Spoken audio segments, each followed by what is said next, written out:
Hi, this is Dr. Post, and today we're going to talk about section 1.4, which talks about ratios. So, for example, if I wanted you to find the ratio of apples to oranges, and we had 4 apples and 3 oranges, then you could write it as a fraction, 4 to 3. And keep in mind that the 4 was on top because that was the first one that they discussed. So ratio of apples to oranges, we'll put the apples on top and the oranges on bottom. If they want the ratio of oranges to apples, then you would do 3 over 4. So that's essentially what you're going to be doing in most of the problems in this section. If your fraction had ended up being something that's not reduced, then you would want to reduce it. So let's take a look at problem number 1. They have 426 days to 186 days. So we're going to write that as a fraction, 426 over 186, and then we want to reduce that. So you could type that into your calculator as a fraction, and reduced, it becomes 71 over 31. Okay, question number 2 is a little bit trickier because they give you 45 minutes to 4 hours. And if they don't tell you to keep those specific units, then you want the units to be the same. So 45 minutes to 4 hours, I would rather have as 45 minutes to 4 hours is 60 times 4, which is 240 minutes. So now my units are the same, and I would take the 45 over 240, put that in my calculator, and it reduces to 3 to 16. So that would be the answer. All right, let's jump to question number 4. Because question number 4, they give me a right triangle and they tell me to find the ratio of the shortest side. My shortest side was 7.2 to the longest side. My longest side was 20.4. So I wrote my ratio correctly, but if I try to plug this into my calculator, it's going to give me an error because it does not like to see decimals within the fraction.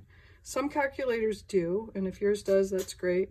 If yours doesn't, then one thing you could do is shift your decimal to the right so that it's no longer a number showing the decimal.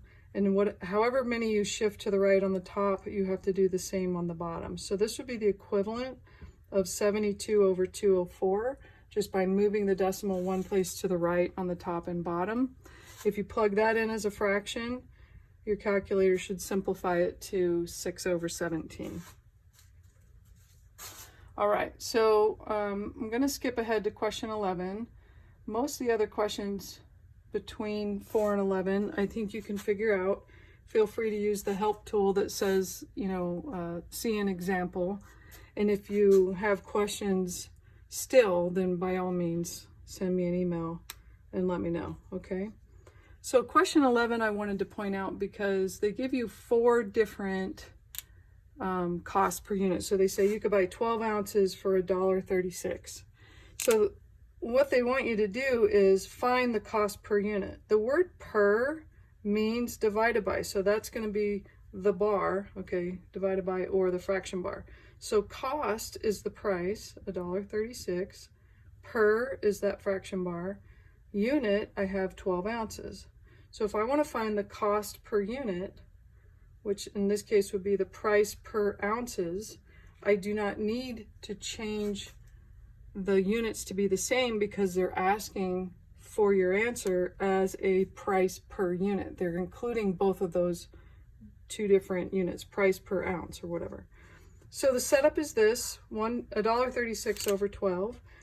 Again, I would shift my decimal over, in this case, 2 places to the right. So that'd be 136, which means this has to go 2 to the right.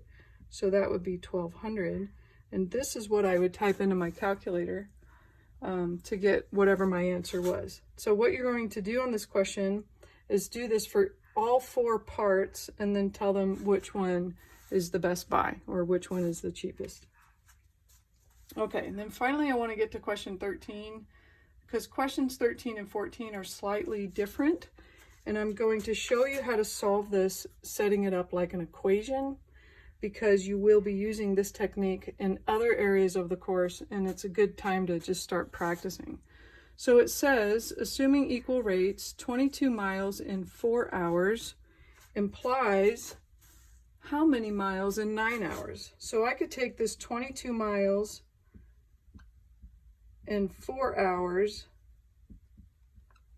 and set it equivalent to how many miles, I don't know, blank miles, in 9 hours,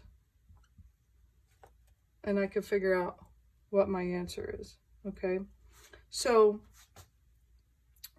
if you've ever heard of cross multiplying, this would be a good time to do it. So instead of putting question mark miles, I'm going to put an X here. And something I should back up and say, if you have miles over hours on the left side, then you need miles over hours on the right side.